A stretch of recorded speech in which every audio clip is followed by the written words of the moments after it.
Hey, what's going on everyone? MONADO Max here, and it is finally here. It is Zelda Tears of the Kingdom launch week. We are 3 days away from the game. I am very excited. I'm all Zelda out. I got my Zelda shirt on. I'm going to be going to the midnight launch at my local GameStop. Fortunately not going to the New York City release. I hope to one day be able to go to one of those midnight releases. I almost before got a chance to do one. I mean, I was there for Smash Ultimate, but I didn't stay for the line because it was ridiculous. But today's video is going to be on Zelda Tears of the Kingdom.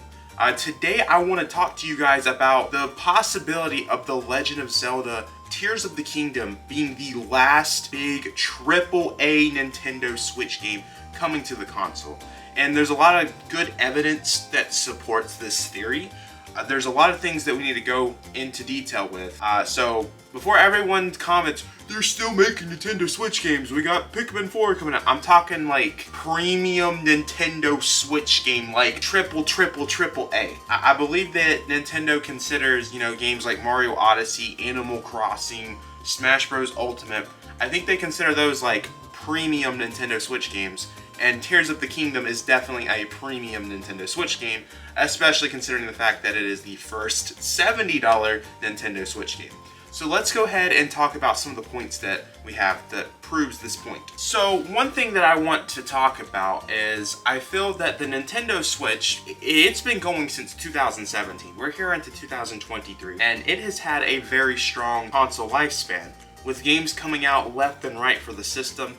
Whether it be ports, remasters, original games, Nintendo always had something coming out almost every single month for this console, every single year. It was always a strong release schedule for Nintendo. Or I don't know if strong is the right word, but the momentum was there. They were always putting out titles, which we're not seeing that with PlayStation, Xbox.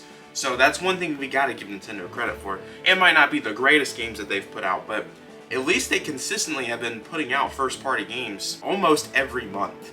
And that's way better if we look at how the Wii U release schedule was. Granted, that was a whole thing right there. But the Nintendo Switch has had a very long lifespan. And I feel like this year, when it comes to the Switch, has been probably one of the most emptiest Nintendo Switch releases yet in terms of games coming from Nintendo. We've had mostly remasters, and we don't know what's happening in the second half of Nintendo Switch. We know Pikmin 4 is coming out, but that is literally it.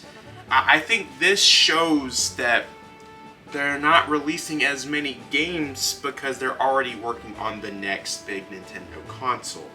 And I think the Switch's last year will probably be next year or maybe early 2025. I think the fact that we're not getting as many games helps support the theory that maybe Zelda Tears of the Kingdom is the last big premium Nintendo Switch game coming to the console. I also wonder if somehow the $70 price tag could support this theory, because it is probably Nintendo's biggest game to come out on the system, and probably, I'm guessing, going to be the only game that's going to be $70 on the Switch.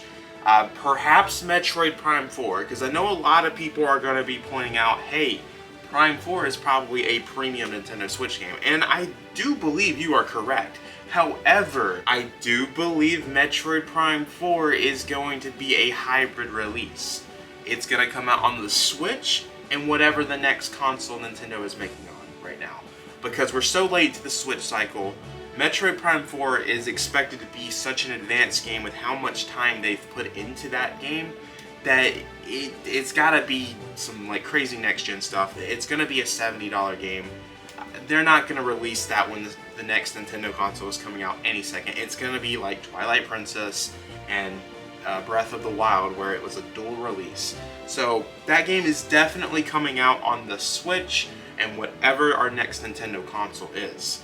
So I feel like it's kind of hard to say like, hey, that's our big last Nintendo Switch game when it's coming out on both consoles. So I really feel like Tears of the Kingdom is, but I don't know, I guess that's a good debate. I mean, we're not even sure how this game looks. I'm just expecting it to be something next level because they canceled it, restarted it. They've worked so long, we haven't even seen anything about this game since I want to say it's 2019. So they're definitely doing some crazy things with the Metroid Prime series. I also think that the release calendar this year shows a lot about what Nintendo's plans are. I am truly believing what's left on the Switch is very few original first-party games. I believe we are getting a lot of ports, remasters, and maybe some remakes in there. If we look at how this year's been, they dropped Metroid Prime Remaster out of nowhere. And if you've paid attention to the rumors, there's been a lot of GameCube remaster rumors coming to the Nintendo Switch from Nintendo. Like an F-Zero remastered is supposedly in development and will probably come out this year by the same people that did Metroid Prime Remastered. And you know, there was that big rumor that came out about a month ago on Paper Mario Thousand Year Door getting the same treatment on Nintendo Switch. Nintendo has already released a good majority of the Wii U already on the Switch, so they're definitely looking at other consoles like the GameCube, especially since the GameCube is not on the Nintendo Switch Online Virtual Console yet.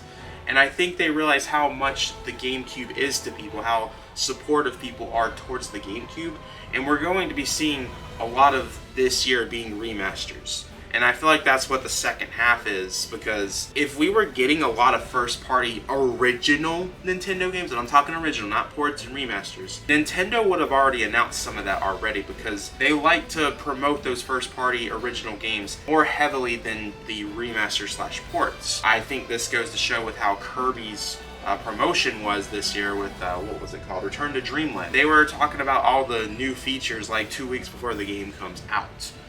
Granted, it was announced like 6 months before, but they didn't show much. They only started showing, when it came to that game, everything like 2 weeks before.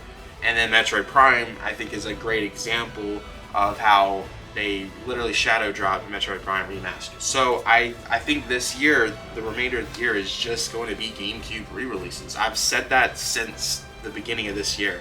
I strongly feel this way. So I wouldn't be surprised if that Paper Mario thing is real, and I wouldn't be surprised if we're getting the rest of the Metroid series later this year in terms of ports.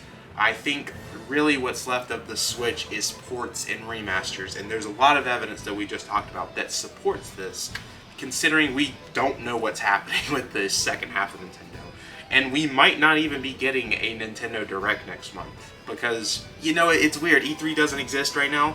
And I don't know if Nintendo's going to go out of their way to make something when, I don't know, I think we're definitely getting a Summer Direct, but I don't know if it's going to be during the month of June. Granted, we need more information on Pikmin 4 and I guess the second half, but I don't know. I feel with how things are, this supports the theory that Zelda Tears of the Kingdom is the last big Switch release coming to the console. Obviously, Zelda Tears of the Kingdom was announced in 2019, and obviously they showed that game off every now and then. Nintendo does like to show stuff when it's ready. They don't like to announce things early anymore, because we saw how Bayonetta 3 was. We've seen what happened to Metroid Prime, and I honestly think they regret showing off Tears of the Kingdom when they did, because I believe we didn't see anything on Tears of the Kingdom until like 2 years later, which is nowhere near as long as a gap compared to Bayonetta 3 and Metroid Prime. I mean, we still haven't even seen Metroid Prime. So, I don't know. I think with everything we talked about, there's a good amount of support talking about this being the last Switch release. I don't know what's happening with Nintendo's second half, but I truly believe with everything we've talked about, it's showing signs that the Switch is definitely ending, and definitely could be ending sooner than we think. Nintendo's always been pushing the idea that the Switch is going to last a long time, longer than we think, and I think every single year they're like, we have just reached the halfway point of the Switch. But if you look at their comments towards the Wii U, 3DS, they all said very similar things, that the Wii U was not going to end when the Switch came out. And they were kind of right about the 3DS, although they stopped with the 3DS. They wanted the 3DS to actually live longer, but nobody was buying the games.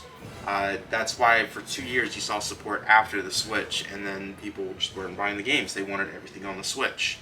It's because Nintendo didn't want that 100 million console unit to end, which it makes sense. I get why Nintendo did that. I definitely want to hear what you guys are thinking on this. Am I going too crazy, or am I actually talking some straight facts right now? I want to know everything you guys have to say in the comment section below. So definitely leave a comment talking about if you think this is the last game and what you think the future of the Nintendo Switch is. Because the second half, I think, just goes to show that there's just not much there. It's just going to be ports and remasters going forward with very few first-party titles. That's my honest opinion. So guys, make sure to backslash that subscribe button, like the video, check out our Twitch, check out our Twitter, check out our Instagram, check out the TikTok, and also please become a MONADO Marine member if you guys have the spare funds.